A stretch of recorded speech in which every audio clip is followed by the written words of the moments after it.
Hi everyone. So today we're going to start a chapter book. So this is called The 89th Kitten and it's by Eleanor Nilsen.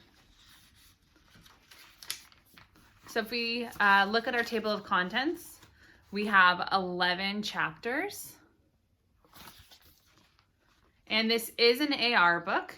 The quiz number is 413 and it's a level 4.7. So I'm going to do a lot of switching off between different levels. That way that we can do some easier books, some harder books, some really interesting books, and some fun quick reads. So our first chapter is The Blue Lady. "It's the 89th kitten," said Sandy. "Isn't she a beauty?" She held up their latest acquisition, a fluffy white cat with the slightest tinge of pink or apricot in its fur. Sandy thought it was easily the most beautiful kitten in Australia. "Hardly a kitten," said Miss Barry, looking at the spread and length of the marvelous cat, "but certainly beautiful." Miss Barry had once lived alone.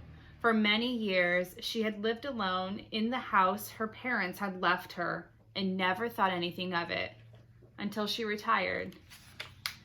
Before that, she had clicked the picket gate every morning at 8:30 and walked to the post office, where she had torn out stamps and listened to people and knitted sweaters, mostly blue, in her lunch hour. On weekends and after supper in the summer, she had worked in a huge garden, the largest in the neighborhood, and next to the park. Every year, she dug up her flower garden and started again. Sometimes she bought seeds and bulbs for color, sometimes for smell. White flowers were best for perfume, but blue flowers she loved.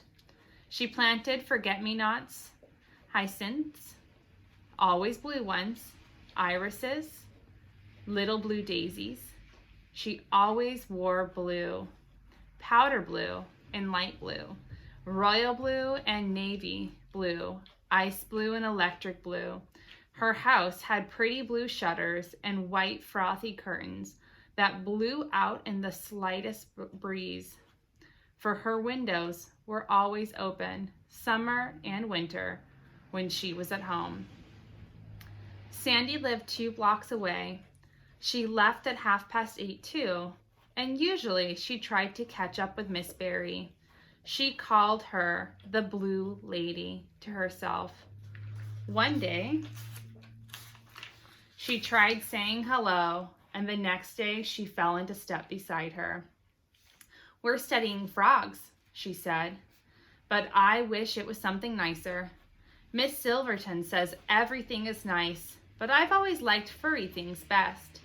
Linda likes frogs. She sits next to me, but she might just be saying that. She says she hates to feel the feel of fur, but you couldn't, could you?"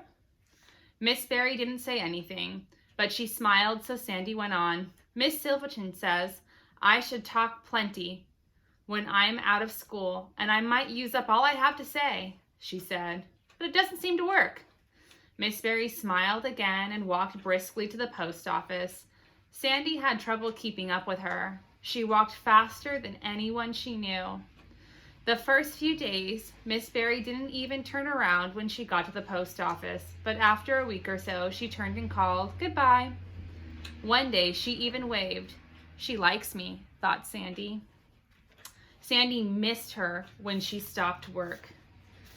She was the best listener she had ever managed to find. She was always interested to hear about Linda, the color of the socks she wore, the latest insults, what she said she did on the weekends. "Have you seen the Blue Lady?" she asked her mother. "I haven't for a while. I did see her in Woolworth's one day, and she certainly did look a blue lady." "Is she always miserable like that?" "I never thought she was miserable," said Sandy, "just quiet." So she looked out for her the next day before and after school, even hung on her gate and peered in the windows. but the frothy white curtains were drawn across and she couldn't see in. But the sprinkler was on in the garden tidy. The truth was that Miss Barry was depressed. She had hated to leave her lovely house when she went to work and thought of it often during the day, sitting waiting for her to come back to it. But now that she was in it all the time, she felt bored and restless and very lonely. She could feel the loneliness seeping into her from all parts of the garden, especially from the big stone wall at the back of the house.